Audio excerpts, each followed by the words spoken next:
Today, we're going to be talking about how you can save a small fortune when buying a house. Now, first of all, I'm sure people are going to be like, okay, Jen, what's the hack? How do I save this fortune? Do I negotiate really low? Do I do this? Am I doing an adjustable rate mortgage? What am I doing? No, you are going to be paying attention to your emotional state when you're making decisions.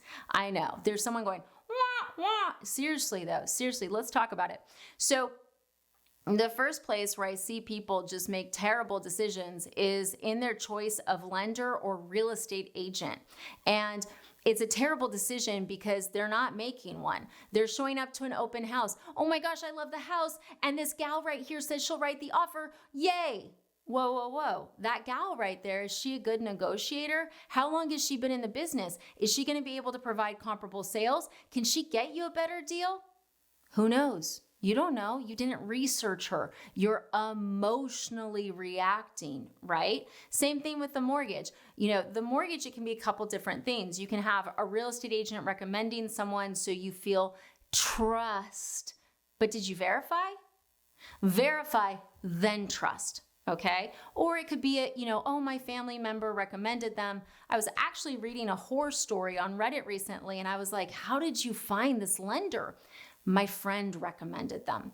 Total nightmare, right? And the emotional component right there is that instead of verifying, instead of researching, they're just trusting blindly. It's a bad emotion to have when you're buying a house. Okay. So the first thing I would say, if you're trying to approach home buying from the most rational perspective, which is how you get the best deal, number one, fully underwritten pre-approval. If you watch my channel, you know I say this day in and day out.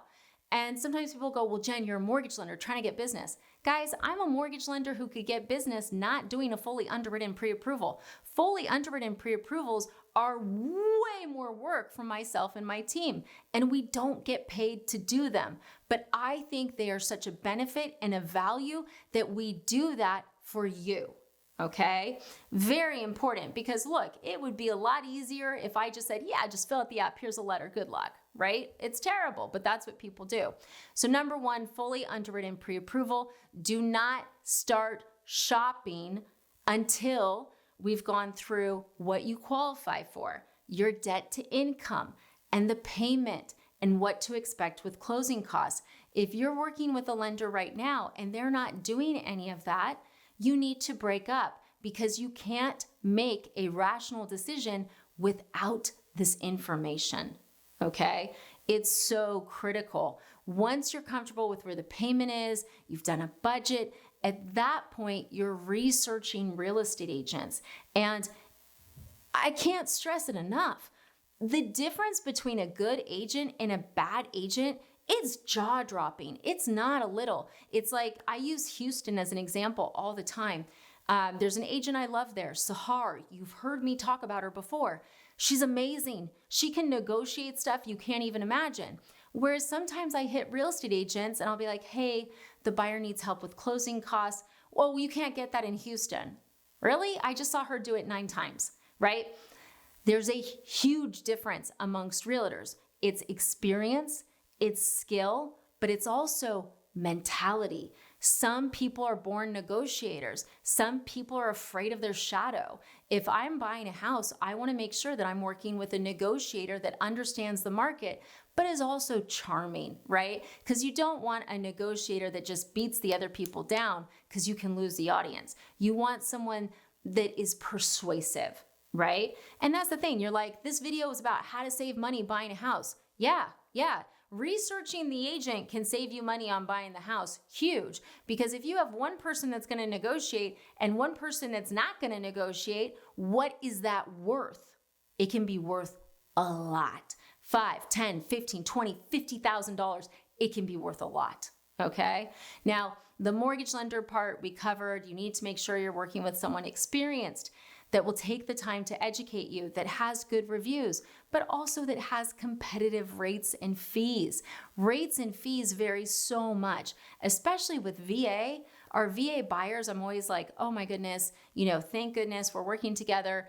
a lot of times they're coming to me because they were working with another lender that was charging like 1% higher. Like, you guys need to be paying attention to this. There's huge differences in what a lender will charge you. VA, conventional, FHA. There's no set rate sheet. Okay. A lot of times people go, well, what's the rate for today? Assuming that all around the country, we all are offering the same rates. We're not. Think of it like eggs, right? Because people are like, well, it's a 30-year mortgage. How much can it differ? How much can a 12-pack of eggs differ? You can go to one store and it can be $2.49. You can go to another store and it can be $15. It's eggs. Okay? And that's the thing. It's how is it marketed? And that's what you really need to keep an eye on. The other thing to consider where I see emotional decisions where it should be rational, homeowners insurance. I always tell everyone, look, if you're in a state like Florida or California, it's a good idea to get a quote for insurance while you're shopping, meaning before you write that offer, if you find the house, get a quote. Okay. For everyone else, if you're not as worried about insurance, then it's a really good idea to get it within the first 2 days of being in contract on the house. The reason is the first 2 days of being in contract, generally contracts 30 days, meaning the seller accepted your offer and you get keys at the end of those 30 days. The first few days, you're not as emotionally connected. So if that homeowner's insurance comes in crazy, like let's say you were expecting $2,000 a year and it's $6,000, you're still in the window to cancel. If you wait all the way till the end to get that quote, you've already paid for an appraisal, you've already had inspections, and you may not have the ability to back out. At that point, it's an emotional decision of, oh my God, we're gonna have to pay way more than we can actually really afford, or losing money, right? Those are 3 of the things that I think are very important, but there's other stuff that comes up along the way. I spend way too much time on Reddit. It is my guilty pleasure. And the stuff I see on Reddit, I'm like, oh my God, stop. You know, I was reading one recently where these people were like, we found the perfect house. We love it so much. We have an 11-month-old. You know, we've been in contract for a couple weeks. We just got the mold report back. The house is filled with black mold. We don't know what to do, but we can't afford to renovate. Should we just buy it? We love it so much. No, absolutely not. That is the worst decision in the world. You have a baby. The house has black mold. You have lungs. The house has black mold. You can't afford to renovate it. No, you should not buy it. No rational person, right? If when they had written the offer, someone had said, hey, it has a lot of black mold, they would not have written the offer. But they're already they're already emotionally vested. So it's really important in situations like that, you take a step back and you go, okay, I'm going to take the emotions out.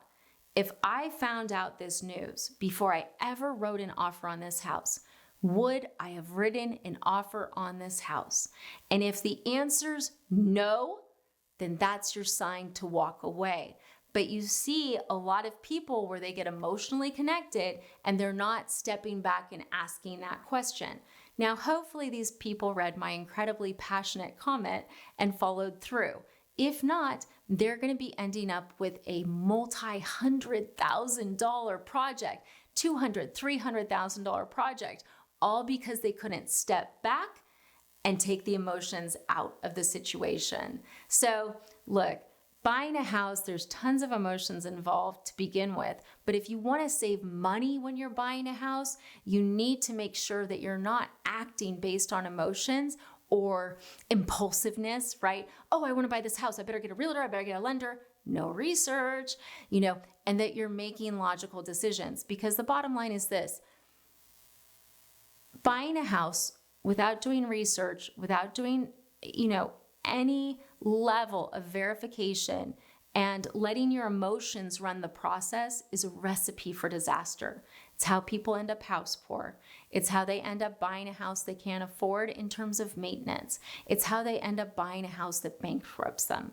So remove the emotion, do all your verifications up front, and you'll be in a better position. I hope this video was helpful. I know a lot of times people hate it when we get into the emotions, but guess what, guys? It's real, it happens, and I see it every day, and I don't want it hurting your wallet.